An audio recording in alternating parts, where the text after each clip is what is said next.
Perfecto, hoy vamos a trabajar eh, conceptos básicos, de los que seguramente ya tenemos algún conocimiento, pero la idea es pues como ahondar en ellos.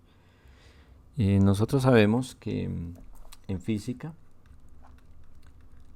bueno, lo principal es que nosotros trabajamos con lo que llaman las unidades básicas de medida. El sistema eh, que más se utiliza, digamos, en nuestro medio es el que llaman el sistema MKS. ¿Sí? M hace referencia a unidad de longitud y específicamente hace referencia al metro. K es una unidad de masa y específicamente hace referencia al kilogramo. Y S es una unidad de medida de tiempo y hace referencia al segundo, ¿cierto? Entonces, en este sistema, que se llama el sistema MKS, podemos obtener, digamos, las medidas de muchas otras unidades derivadas basadas en estos tres valores. Aunque existen otras unidades, pero ya sería, por ejemplo, para campo eléctrico, carga eléctrica, qué sé yo, o campo magnético, pero estas son las básicas con las que normalmente se trabaja pues, en la parte de cinemática y de dinámica.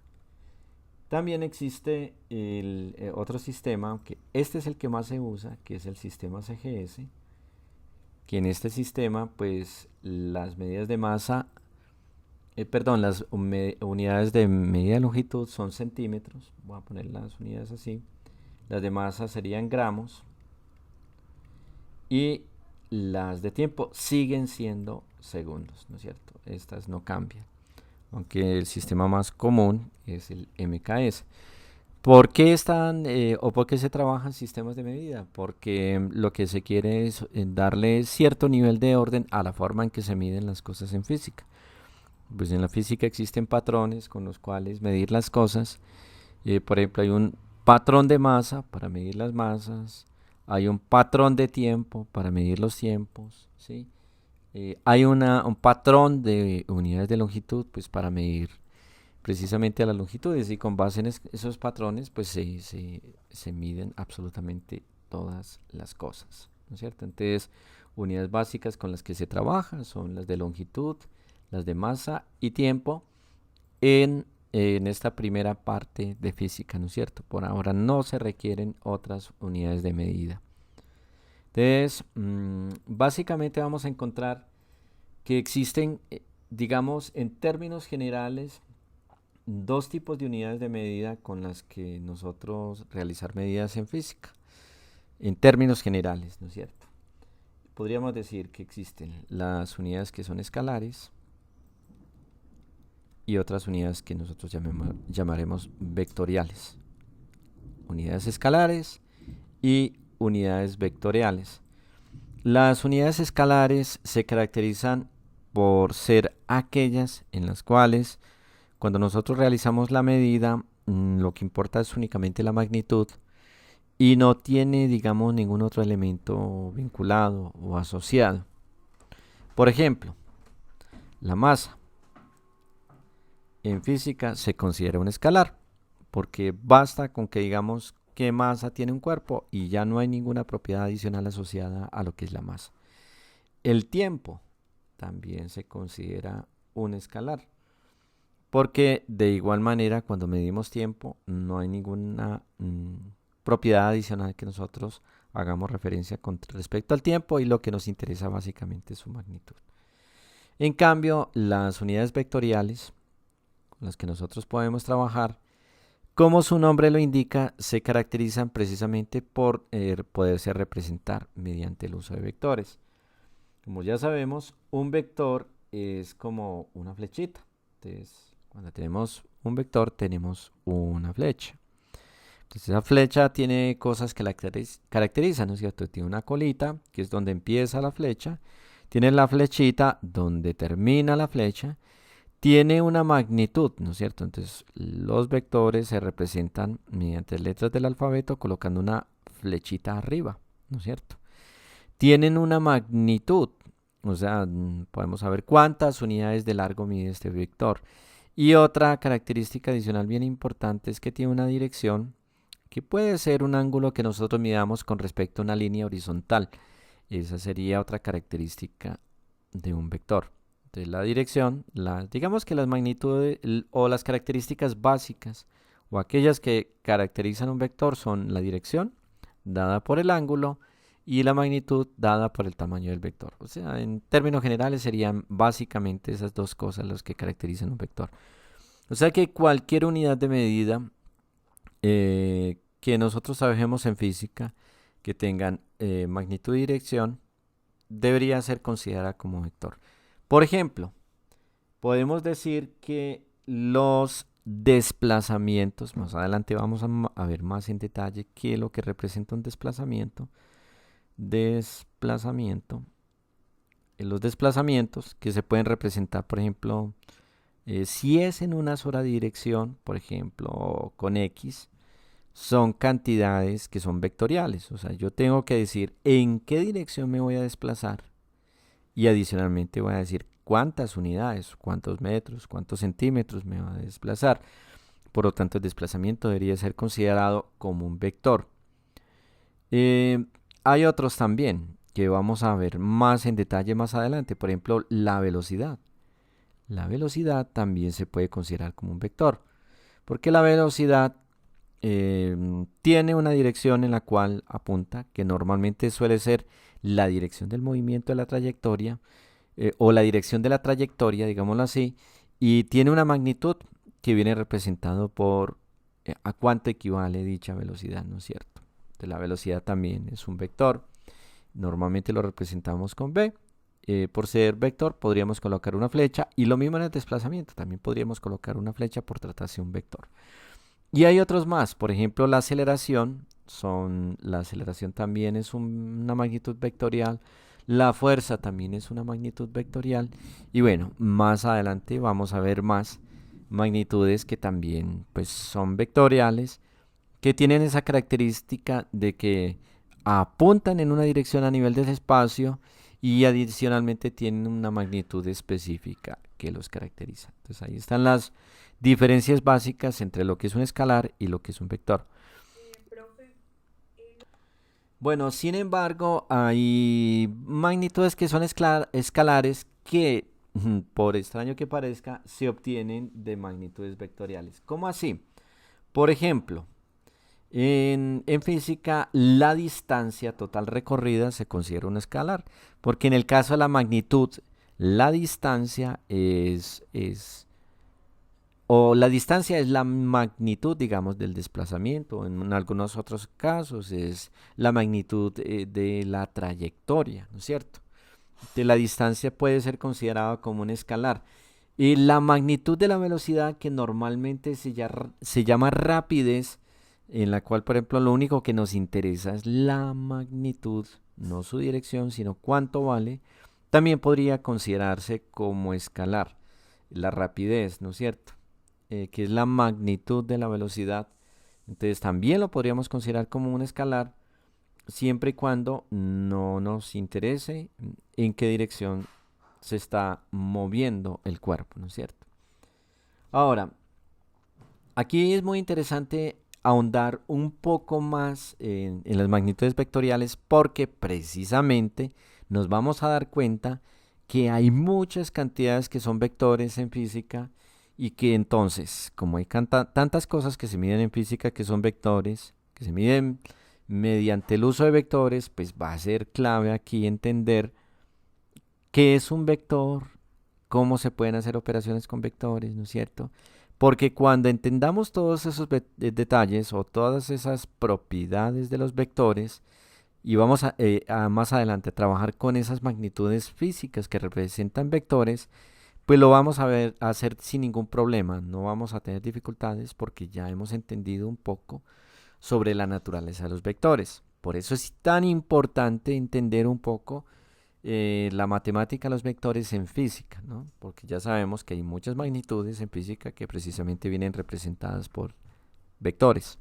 Entonces lo que yo voy a hacer acá, para que hablemos un poco de vectores, vamos a mencionar varias cosas de los vectores. Por ejemplo, inicialmente, vamos a dibujar un plano cartesiano, que ya sabemos que un plano cartesiano se caracteriza pues por tener un eje horizontal, que es el eje X, y un eje vertical, que sería pues el eje Y. Y un punto de corte, que llamamos el origen del plano cartesiano. El eje X es horizontal, el eje Y es vertical. Aquí el ángulo que se forma es un ángulo de 90 grados.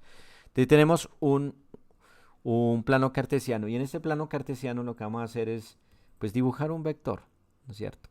De tal manera que la colita del vector quede justo sobre el origen del plano cartesiano, ¿sí?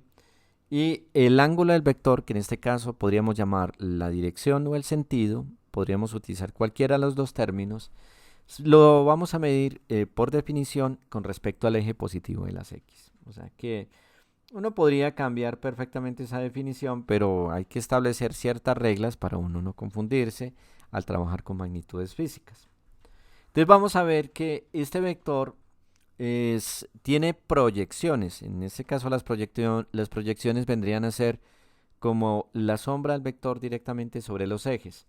Entonces hay una proyección del vector B sobre el eje X. Entonces esa proyección va a ser como la sombra del vector B sobre el eje X, que yo estoy pintando aquí blanquita, y lo voy a llamar BX. No le voy a poner flecha, porque en este caso ya me voy a enfocar más en la magnitud, ¿no es cierto? Y voy a mirar que también esta proyección, obviamente pues aquí hay una línea vertical que va justo sobre el extremo de la proyección. Y si trazo una línea horizontal, también podría tener la proyección que vendría a ser como la sombra del vector sobre el eje Y, como si lo iluminara hacia allá, ¿no es cierto? La proyección del vector B sobre el eje Y, y esa proyección yo simplemente la voy a llamar la componente en Y, ¿sí?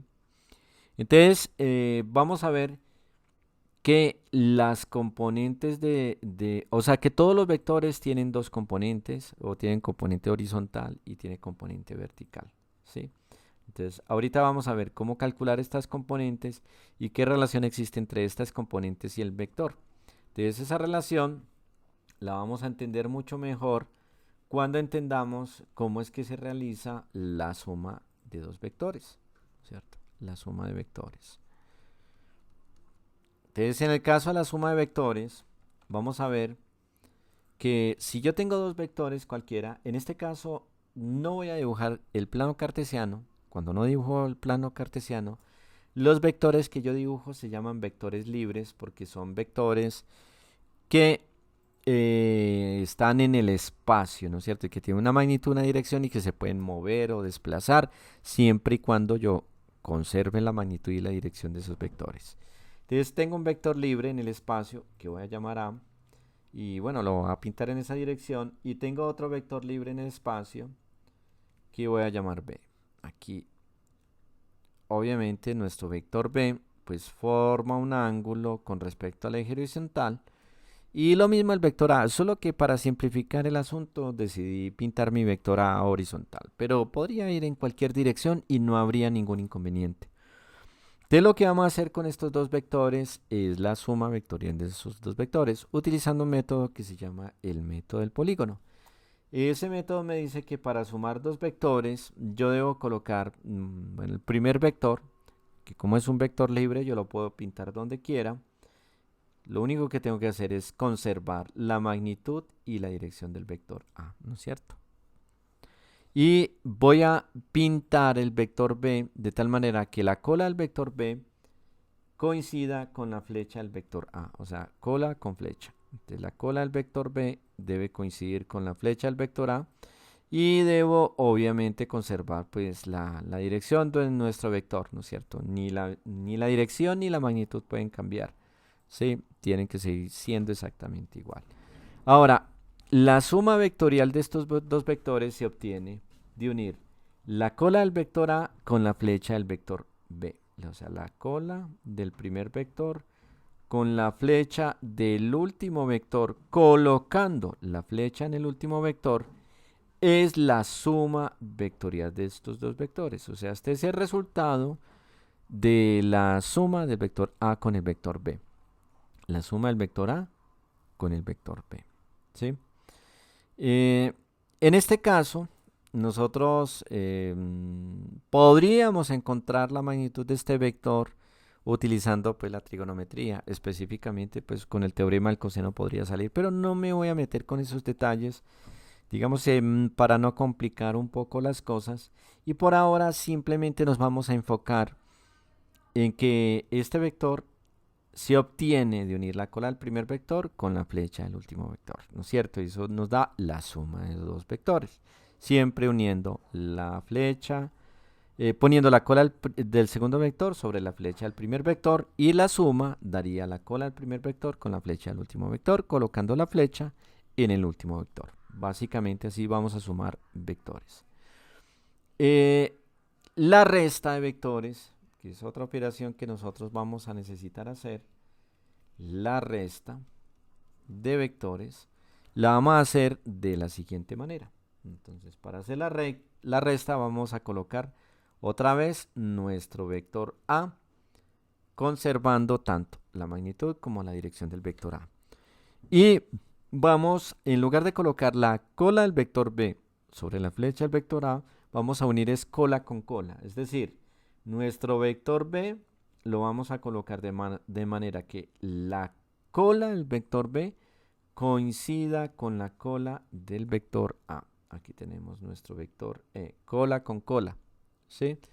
De tal manera que la resta de los dos vectores se obtiene de unir las dos flechas.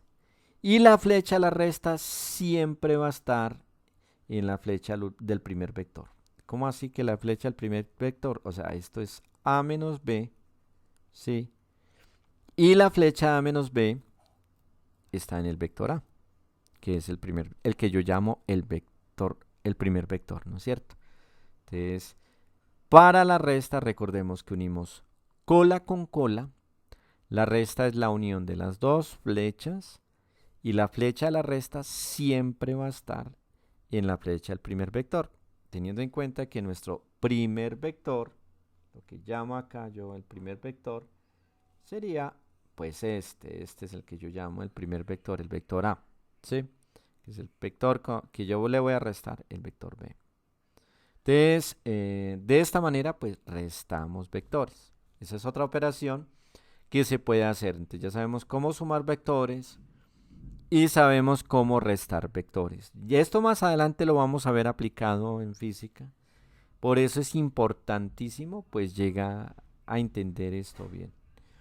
Otra operación que se suele hacer con vectores. Bueno, la otra operación que podemos hacer en vectores se llama producto por un escalar. Producto por un escalar. Entonces yo voy a dibujar un vector cualquiera. Bueno, pintémoslo amarillito y puede pues apuntar en cualquier dirección. Yo lo pinto así y este lo va a llamar nuestro vector B. Así. ¿Qué es multiplicar por un escalar? Un vector es multiplicarlo por un número. Eso es multiplicar por un escalar. O sea que en este caso voy a escribir así, alfa veces el vector B, donde alfa, esta es una letra griega, es un escalar. Entonces ustedes se preguntarán, ¿qué es un escalar? Simplemente es un número real, ¿no es cierto? Es un número. Es multiplicar un vector por un número. Entonces lo que va a pasar es que si ese escalar es mayor que 1, el vector aumenta de tamaño.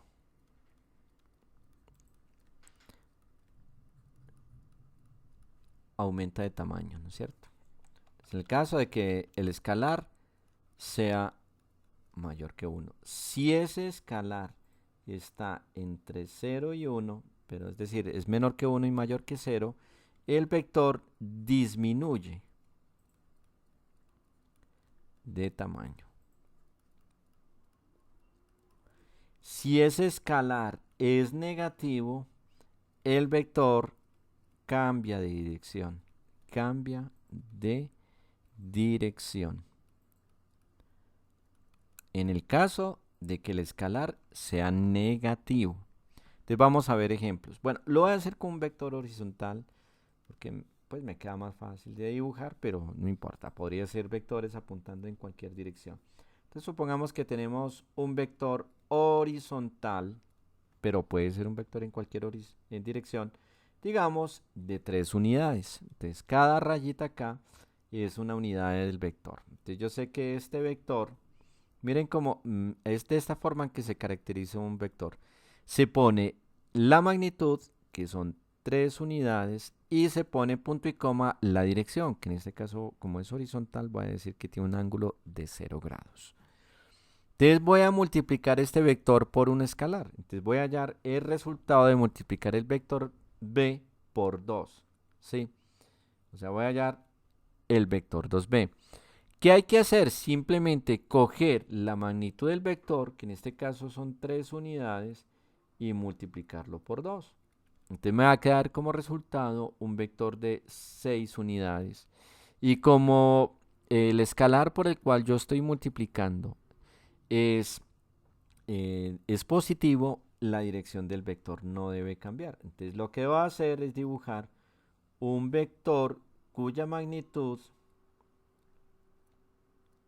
1, 2, 3, 4, 5, 6 va a ser 6 unidades. Y este vector que yo estoy dibujando acá es el vector 2 veces b, ¿no es cierto? Es decir, el doble del vector b, ¿sí?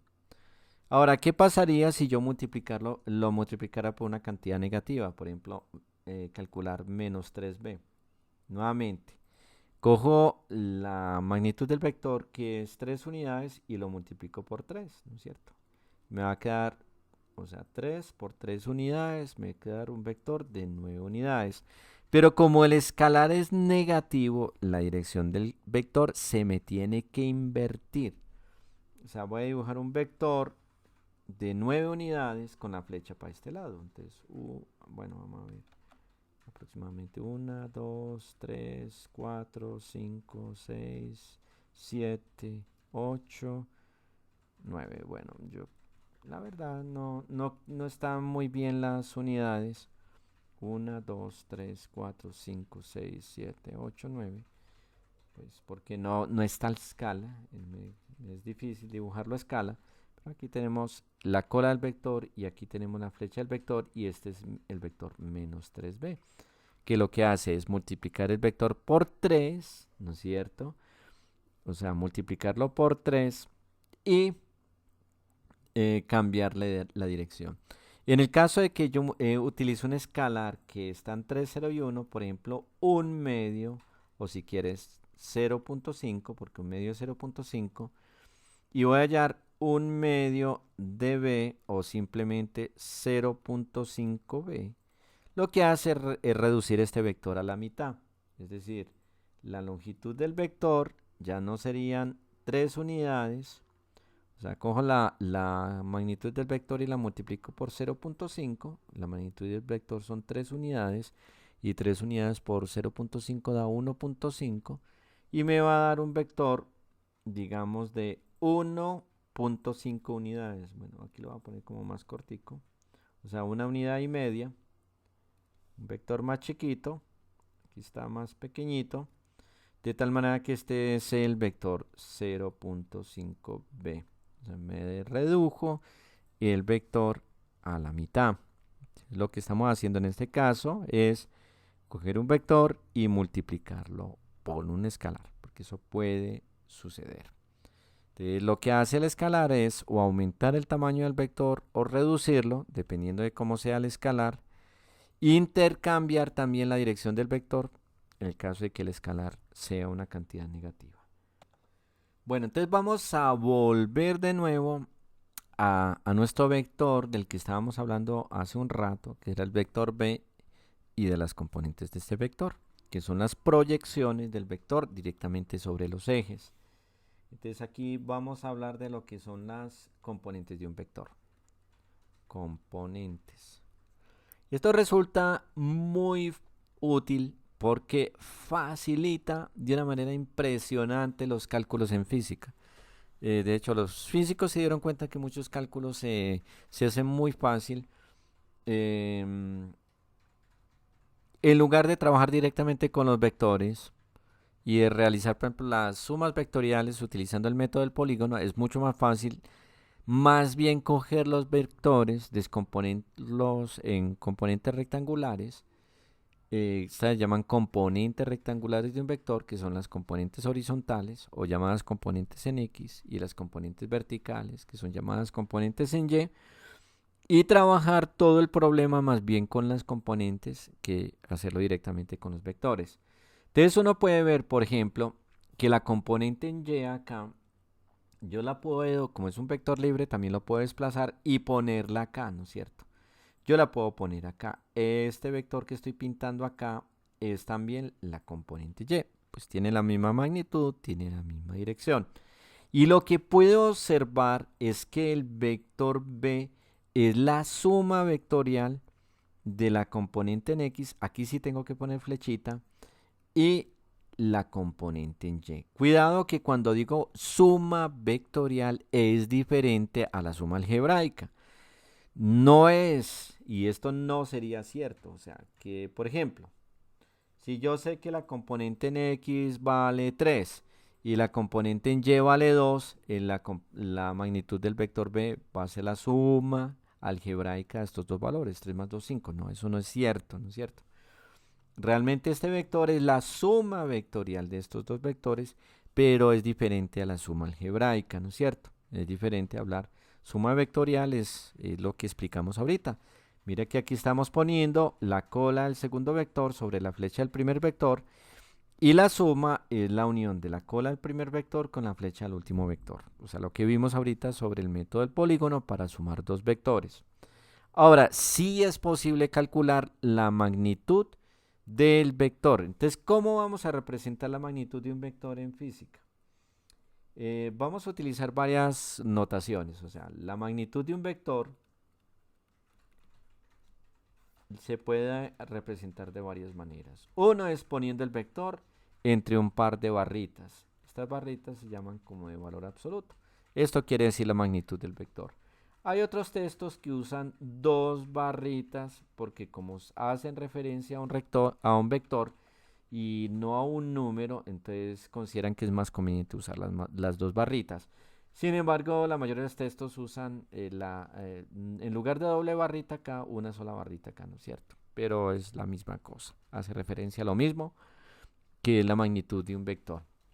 Otra forma de hacerlo, y es la que nosotros vamos a usar, es simplemente poner el vector y no le ponemos ni flecha ni barra. Entonces, cuando ponemos el vector y no ponemos flecha ni barra, y en la mayoría de los casos vamos a estar haciendo referencia a la magnitud del vector.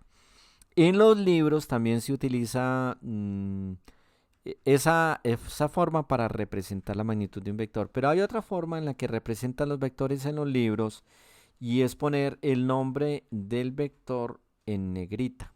¿Qué quiere decir en negrita? Como más oscurita y no le ponen la flecha encima. En algunos casos, cuando ponen el vector en negrita, están haciendo referencia a un vector que incluye su magnitud y su dirección, ¿no es cierto? Pero bueno, en este caso es difícil verlo. ¿Cuál es la diferencia entre negrita y normal, ¿no es cierto? Pero para nosotros va a ser más conveniente ponerle la flechita arriba. Entonces, ¿cómo haríamos para calcular la magnitud del vector conocida las componentes rectangulares? Uno puede ver acá que la figura que se forma es un triángulo rectángulo. Aquí este ángulo es un ángulo recto o es un ángulo de 90 grados. Y podemos utilizar el teorema de Pitágoras para calcular la magnitud del vector. O sea que la magnitud del vector va a ser la raíz cuadrada de la suma de los cuadrados de las componentes. Es decir, la componente en X al cuadrado más la componente en Y al cuadrado. Esta es la forma en que nosotros vamos a calcular la magnitud de un vector conocida sus componentes rectangulares. Esta fórmula simplemente sale de la aplicación del teorema de Pitágoras. O sea que si conocemos las componentes rectangulares de un vector, vamos a poder determinar la magnitud de ese vector. Pero recordemos que el vector está definido por dos cosas, la magnitud y la dirección. ¿Cómo hallamos nosotros la dirección? La dirección es el ángulo, entonces el ángulo lo vamos a calcular utilizando una función trigonométrica que se llama la tangente. En este caso, la tangente del ángulo alfa. Recordemos que la tangente de un ángulo se define como la división.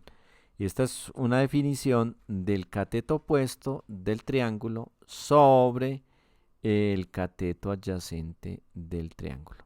¿Y qué es el cateto opuesto? El cateto opuesto es el lado que se encuentra opuesto al ángulo, que en este caso es BY.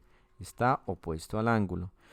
¿Y qué es el cateto adyacente? Recordemos que los dos lados que forman el ángulo recto en un triángulo rectángulo se llaman catetos. El cateto adyacente, y este otro se llama la hipotenusa, es el cateto que está junto al ángulo, en este caso BX. Entonces, si aplicamos esta definición, podemos decir que la tangente del ángulo alfa sería BY, que es el cateto opuesto, sobre BX, que es el cateto adyacente. Y finalmente lo que podemos hacer es despejar, ¿no es cierto? Despejar el ángulo alfa. ¿Cómo se despeja un ángulo? La notación que debemos utilizar es esta. Se pone al otro lado la función trigonométrica inversa, es decir, se pone tangente a la menos 1 de y el valor que tenemos aquí al otro lado de la igualdad, que es BY, BY sobre BX.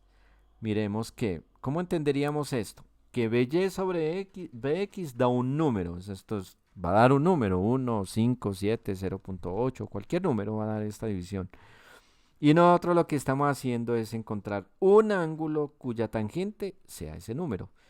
Porque a cada valor de la tangente tiene asociado un único ángulo, ¿no es cierto? Por ejemplo, cuando la tangente es 1, el ángulo que viene vinculado es de 45 grados, por decirlo. Un ángulo cuya tangente valga 1 es un ángulo de 45 grados. Por ejemplo, podríamos colocar que la tangente a la menos 1 de 1 es 45 grados. Entonces, siempre estos valores van a estar relacionados a un ángulo específico. No siempre es fácil calcular ese ángulo. En la mayoría de los casos, pues habría que utilizar una calculadora para poder hallar estos ángulos. Obviamente en el examen del IFES pues no vas a tener a la mano una calculadora, pero sí te pueden dar los valores de los ángulos representados mediante este tipo de expresiones. Es muy común encontrarlo, ¿no es cierto? De tal manera que si las encontramos, lo aconsejable es saber y entender lo que representan para uno no confundirse y no pensar que eso es otra cosa. Hay otra notación que se usa para hacer referencia al cálculo de un ángulo. O sea, alfa es igual, en lugar de poner a tangente a la menos 1, ponen arc, que quiere decir arco, o sea, arco tangente de BY sobre BX. O sea, cualquiera de estas dos notaciones es perfectamente válida.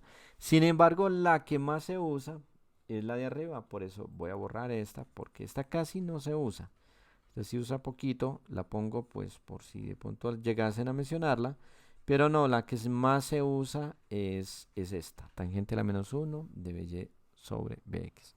Entonces ya tenemos dos fórmulas que nos tenemos que aprender cuando nosotros queramos calcular, por ejemplo, o la magnitud de un vector, conocidas sus componentes, o la magnitud del ángulo, conocida también las componentes del vector, ¿no es cierto? Ahora, es obvio que si yo tengo el ángulo, que es la dirección del vector, y la magnitud del vector, es probable que yo quiera calcular las componentes. Entonces, es como el proceso inverso, digámoslo así. ¿Cómo haríamos para calcular las componentes de un vector si yo lo que tengo es la magnitud del vector y el ángulo? Entonces, vamos a hacerlo. No sé, tal vez no tengamos suficiente espacio acá. Vamos a hacerlo por acá. Entonces, nuevamente tenemos la situación que describimos, que es un plano cartesiano, el eje X, el eje Y. Tenemos un vector, que es el que nosotros llamamos el vector B, que tiene una magnitud y que tiene una dirección, y ese vector pues tiene dos componentes, que son la componente en X, que es la proyección o la sombrita que es el vector sobre el eje X, y la componente en Y, que es la proyección del vector sobre el eje Y. Ya sabemos que la suma vectorial de estas dos componentes es igual al vector. Entonces, para poder hallar las componentes, nos podemos dar cuenta de lo siguiente, que podríamos utilizar las funciones trigonométricas. Por ejemplo, yo podría darme cuenta de que si calculo el seno del ángulo alfa, recordemos que la definición del seno de un ángulo alfa en trigonometría es el cateto opuesto sobre la hipotenusa. ¿Qué es el cateto opuesto? Es el cateto que está opuesto al ángulo. Por ejemplo, en este caso, este es el cateto opuesto. Y el cateto adyacente es el que está junto al ángulo. Este es el cateto adyacente. Y esta es la hipotenusa. Entonces, aquí por definición, el seno del ángulo alfa es el cateto opuesto, que es BY, sobre la hipotenusa, que es la magnitud de B. Aquí tenemos que usar es magnitudes, no vectores, ¿no es cierto? Porque son números los que estamos obteniendo. Entonces yo puedo coger este B que está dividiendo, pasarlo a este lado a multiplicar, y me queda que B por el seno de alfa es igual a BY. Está dividiendo, pasa al otro lado a multiplicar. Es una ley de transposición de términos. Cuando yo quiero despejar algo, lo que está dividiendo a un lado de la ecuación pasa al otro lado a multiplicar. Esta es una regla para despejar ecuaciones. Y aquí voy a cambiar el orden de estos términos de esta regla, de tal manera que voy a poner BY primero es igual a B por el seno de alfa. Entonces, esta fórmula que tenemos acá, que es BY igual a B seno de alfa, y la fórmula que nosotros vamos a utilizar para calcular la componente en Y, de un vector, ¿no es cierto? Que es la componente vertical. ¿En función de qué? En función de la magnitud del vector y en función del ángulo del vector. Bien fácil, ¿no es cierto? Si vamos a calcular la componente en X, deberíamos utilizar un procedimiento similar. En este caso, lo vamos a hacer utilizando el coseno. Por ejemplo, nos damos cuenta de que el coseno de alfa es igual, por definición, estas son definiciones de funciones trigonométricas. Son definiciones que vienen de trigonometría y simplemente hay que aprendérselas de memoria.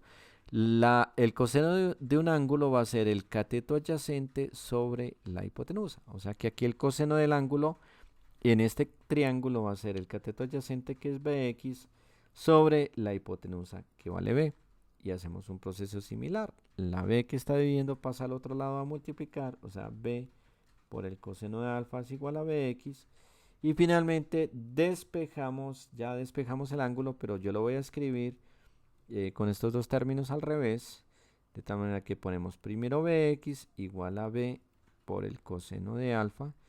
Y aquí tenemos la fórmula para hallar la componente en X de un vector en función de la magnitud del vector y de su dirección, ¿no es cierto? Que es el ángulo alfa. Entonces ya sabemos, digamos, en términos generales, cómo hallar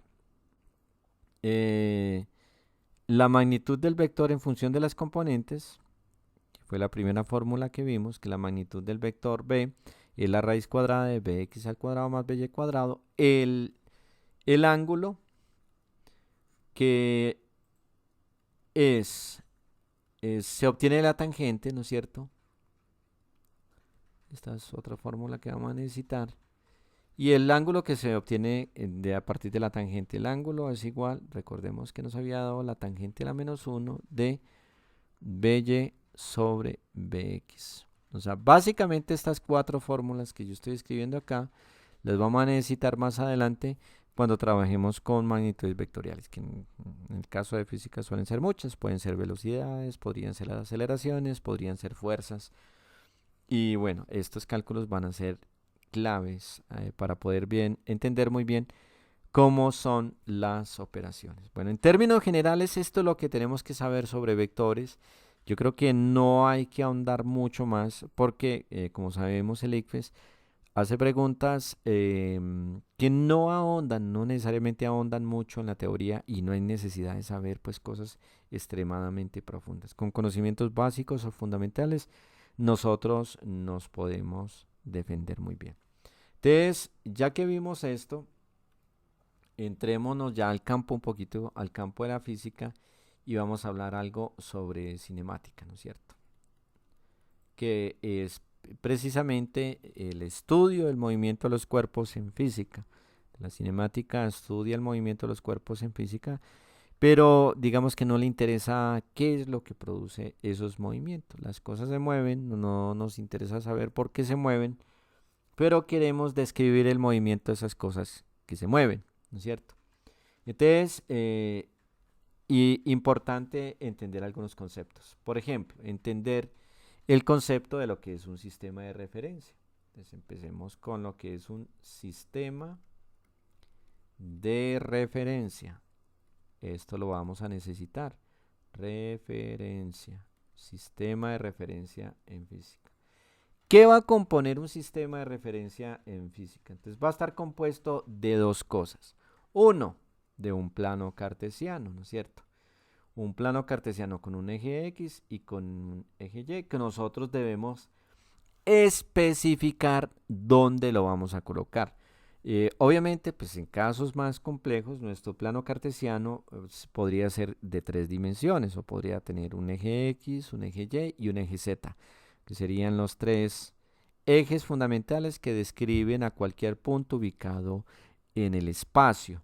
Pero la mayoría de los problemas en física que se estudian, pues son movimientos que ocurren en un plano, ¿no es cierto? Por eso no es tan relevante hablar de movimiento en el espacio, que se complica un poco, y la mayoría de los movimientos que se describen alrededor de un plano, es decir, utilizando solamente dos de los ejes, que son el eje X y el eje Y.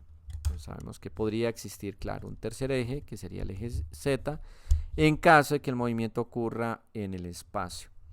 Pero bueno, no es tan común. Ahora, vamos a suponer que tenemos nuestro plano cartesiano y vamos a suponer que una persona, que este plano está ubicado, digamos, sobre la Tierra, ¿no es cierto?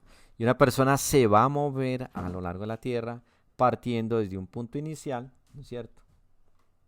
Que podría estar ubicado acá, y un punto final que podría estar ubicado acá, ¿no es cierto? Un punto inicial y un punto final. Entonces, nuestro sistema de referencia va a poder determinar la posición de la persona al inicio y al final. ¿Cómo lo vamos a hacer? Utilizando algo que se llaman vectores de posición. ¿Qué es un vector de posición? Es un vector que se dibuja siempre desde el origen del plano cartesiano o desde el origen de nuestro sistema de referencia hasta el punto donde nosotros queremos determinar la posición. Este vector que yo voy a llamar R1 o podría llamarlo RI también, bueno, llamémoslo RI por ser posición inicial, me determina la posición inicial de nuestro vector. Entonces, de lo que se está moviendo ahí, digámoslo así. Entonces, esta es la posición inicial. Y está también, pues, la posición final, determinado por nuestro vector de posición RF, ¿no es cierto? Entonces, estos vectores tienen sus respectivas componentes, es decir, este vector RI tiene su componente en X y su componente en Y que determina este vector. Y este RF tiene su componente en X y su componente en Y que determina este vector. Esas componentes en algunos casos se pueden representar así. O sea, por ejemplo, en el caso del vector RI, ¿no es cierto? Se pueden representar así. Colocándolo entre paréntesis, pondríamos la componente en X del vector RI y la componente en Y del vector RI, ¿no es cierto? Esta es una forma de representar vectores. O también se puede escribir así, o sea, hay muchas notaciones. Se podría escribir como RIX, ¿no es cierto? Más RIY, se podría escribir así. O hay otra notación, otra notación que es esta, que el vector RI sería RIX en la dirección Y. Entonces, este vector que yo estoy poniendo aquí todo raro, todo rarito, ustedes se preguntarán de dónde sale ese vector tan raro. Voy a poner una I minúscula con un gorrito así todo rarito también. Con un gorrito aquí todo rarito. Pongámoslo. Un gorrito así. ¡Fum! Tiene esa forma. Esto es una I minúscula. Este vector I minúscula es un vector unitario que apunta en la dirección Y. O sea, es un vector en la dirección de X.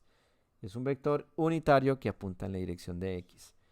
Y podría colocar más R, I, Y en la dirección de J. ¿Y quién es este vector J? Es un vector unitario que apunta en la dirección de Y. Aunque esta notación no es muy común encontrarla, pues la pongo por si de pronto aparece. Pero esta no es tan común encontrarla, ¿no es cierto? Por si nos aparecen estas cosas raritas, sepamos a qué hacen referencia, ¿no es cierto? No es muy común encontrar esto. Entonces vamos a borrar esto de los vectores unitarios y por ahora no trabajemos con vectores unitarios. Entonces, bueno, ¿qué otra cosa caracteriza a un sistema de referencia? Además de nuestro plano cartesiano, que tenemos que especificar dónde lo vamos a poner, es un relojito. O sea, aquí deberíamos tener un cronómetro, un reloj, que nos permita, por ejemplo, determinar cuánto tiempo se demora para ir esta partícula desde esta posición a esta posición o este objeto. Entonces, esas dos cosas se usan para hacer medidas en física. Tanto nuestro sistema de referencia, bueno, nuestro plano cartesiano, como nuestro relojito para hacer todas las medidas que nosotros queramos. Entonces, lo que yo describí ahorita era el movimiento, supongamos, de una persona a lo largo de una carretera que va por una bicicleta. Y supongamos que la carretera tiene esta forma. O sea, tiene esta forma. Es una carretera curva, ¿no es cierto? Y supongamos que esta es una bicicleta que parte de acá, se va por todo esto y llega a este punto, ¿no es cierto? Va desde un punto inicial hasta un punto final. Entonces, esto que tengo yo aquí verdecito es lo que se llama la trayectoria. Lo que yo tengo aquí verde se denomina la trayectoria, que es precisamente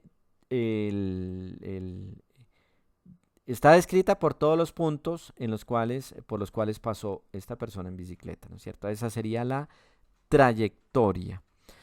En este caso, además de la trayectoria, va a haber otro vector que se va a llamar el desplazamiento. ¿Cómo se dibuja el vector desplazamiento? Es el vector que parte desde la posición inicial hasta la posición final. Es este. Este vector se llama el vector desplazamiento. En este caso yo simplemente voy a llamarlo así, delta de R. Es un triangulito. Ese delta es un triangulito, que es la notación más común que se usa en física. Este triangulito es una letra griega que se llama delta y casi siempre hace referencia a la resta de una cosa final con una cosa inicial. Entonces lo que podemos ver acá precisamente es que delta de R, ¿no es cierto? Que el vector delta de R es igual a la resta del vector RF con el vector RI, ¿no es cierto? ¿Por qué la resta? Mira, ya lo habíamos visto que la resta era unión de cola con cola, o sea, aquí las dos colas de los dos vectores están unidos. La unión de las dos flechas da la resta y la cola de la resta está siempre en la cola del primer vector. Por eso delta R, la cola de este, está en la cola del vector RF, ¿no es cierto? Entonces esto que tenemos acá nosotros lo vamos a llamar el desplazamiento. El desplazamiento va a ser un vector. Y es claro que el desplazamiento va a ser diferente a la trayectoria. De hecho, aquí podemos ver que la magnitud del vector de desplazamiento es menor que la magnitud de la trayectoria. Normalmente a la magnitud de la trayectoria suele representarse como con la distancia total recorrida. O sea, usted mide la magnitud de esta trayectoria, para eso probablemente tenga que utilizar un metro e ir midiendo de a poquitos hasta encontrar cuánto le mide hasta acá. Y va a ver que la magnitud de la trayectoria, llamada también la distancia total recorrida, va a ser, en este caso, superior o tener un valor más grande a la magnitud del desplazamiento. Que ya sabemos que el desplazamiento es el vector, que ya no es un vector de posición, es el vector que va desde la posición inicial hasta la posición final. Y el vector desplazamiento siempre va a ser la resta vectorial del vector final menos el vector inicial, o sea, en términos generales. Entonces, sí es importante que quede claro lo que es un sistema de referencia en física, porque todo el tiempo vamos a medir cosas que tienen que ver con sistemas de referencia. Por ejemplo, hay un movimiento que se estudia mucho en física, es el movimiento en una sola dimensión, ¿no es cierto? Entonces tenemos un eje X, aquí no importa el eje Y. Este es el origen desde donde vamos a empezar a hacer nuestras medidas. Aquí ponemos nuestro sistema de referencia. Supongamos que tenemos una personita que se va a mover desde esta posición inicial, que la podríamos llamar X, y hasta esta posición final, que podríamos llamar XF. ¿Sí? Entonces nuestro vector desplazamiento, que vamos a llamar de delta de X, va a ser XF menos XY. O sea, la resta de los vectores de posición inicial menos el vector de posición final. Bueno, y lo que no dibujé acá es el vector desplazamiento. O sea, esta es la posición inicial como vector, esta es la posición final como vector. Y aquí el vector desplazamiento, que no lo dibujé, es el vector que va desde la posición inicial hasta la... ¡Ay, que me pasé! Desde la posición inicial hasta la posición final de esta persona. Este sería delta X, o sea, el vector desplazamiento, que va, es el vector que va desde la posición inicial hasta la posición final, ¿no es cierto? Siempre el vector desplazamiento va a ser la resta de la posición final menos la posición inicial. Y ese vector siempre se va a representar con este triangulito, ¿no es cierto? Este delta siempre va a querer decir que es la resta de algo final menos el algo inicial. Por ejemplo, vamos a encontrar más adelante que vamos a representar, por ejemplo, delta t como tiempo final menos tiempo inicial. O vamos a poner delta v, o sea, como velocidad final menos velocidad inicial. Eso lo vamos a ver más adelante. O delta a como aceleración final menos aceleración inicial. O en este caso, el delta x sería posición final menos posición inicial. O delta y también lo podríamos encontrar como altura final menos altura inicial. O sea, en todos los casos se aplica de manera muy parecida el mismo criterio.